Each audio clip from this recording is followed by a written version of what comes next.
Yra pasiruošę ir prie starto linijos jau turime.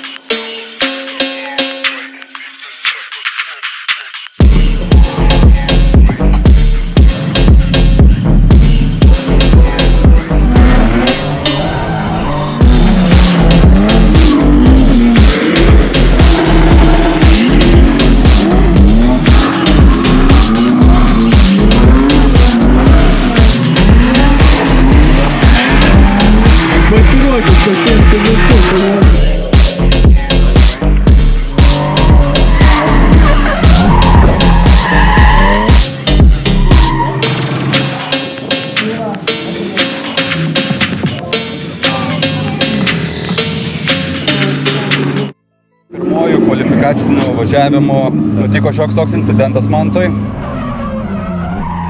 Buvo pažeistas automobilio galas. GoPro footage'as tai, atrodo tikrai bauginančiai.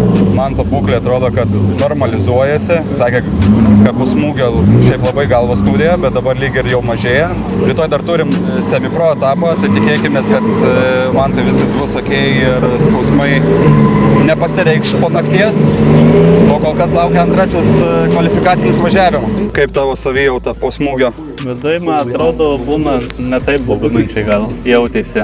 Žinau, kad taip krestelėjau atgal, bet į priekį net nepajaučiau, kad ten taip atmušė tą galvą. Šiaip iš vidaus tai, visa trasa tokia, matosi, kad išdžiuvo, biškai, žinai, matosi, kad, tiesiog jaučiu, kad mašina tiesina, negalima paleis gazo, nes tiesiog įsitiesinsi. Ir su tokiu mintim ir važiavom. Aš pagalvojau, kad persimetas į ketvirtą klipą reikės biškai daugiau prisistabdyti. Nes tarponis tenai gal pavėsis, biškai toje vietoje yra, tai gali būti slidžiau, bet nepagalvojau, kad ant persimetimo kokią balą užnaikysiu ir mane taip visiškai mes tą mašiną. Taip, jau kai pajaučiau, kad užmetė, tai tokie instinktai iš karto šokau, kad stabdyt.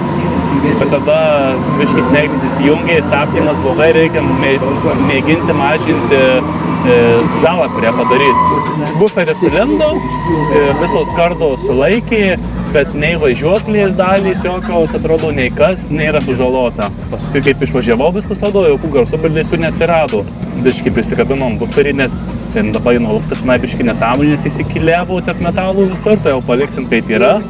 Lateškiai biškai pririšom ir žiūrėsim, kaip antras kvalifikacijos važiavimas seksis. Po to pirmo važiavimo, atrodo, žinai, šiaip viduj nieko rankos nedrebėjo, kažkaip streso nebuvo, bet toksai irgi. Jau dasipūtė padangas 2,5, pasiruošė sausam. Ten kas elektra dingo, internetas dingo, sakė, lygtais programa užlūžo, kol visko laukėm, belekai pradėjo lyt, vėl viską šlapė. Aš su 2,5 baro, vienu žodžiu, laukiu ten eiliai. Įsileidau biškai stėgiai, tiek dažniausiai anksčiau važiavau. Atrodo, lyg viskas gerai, bet matomai jau kažkaip išvažiuojant, gal dar mintys buvo pastrigę ties tuo, tai čia kaip ir tų persimetimu, tai kaip ir sakė, kad visur labai pasisaugojau. Tai pas kaip vos nebūtum vidurių važiavęs, toks jausmas lyg buvo. Gal tas įvykis šiek tiek sukreitė. Aišku, šovėm nuo skausmo tabletę, biškai galva tokia visa svaigo, bet šiaip mašina viskas važiuoja. Nieko nepajaučiau iš važiuoklės, iš traukos, kad kažkas būtų pasikeitę. Tai kaip ir viskas fine, vis tiek rytoj žadam toliau dalyvauti semi-pro. Oras bus panašus, tai pažiūrėsim, ką rytoj diena mums parodys.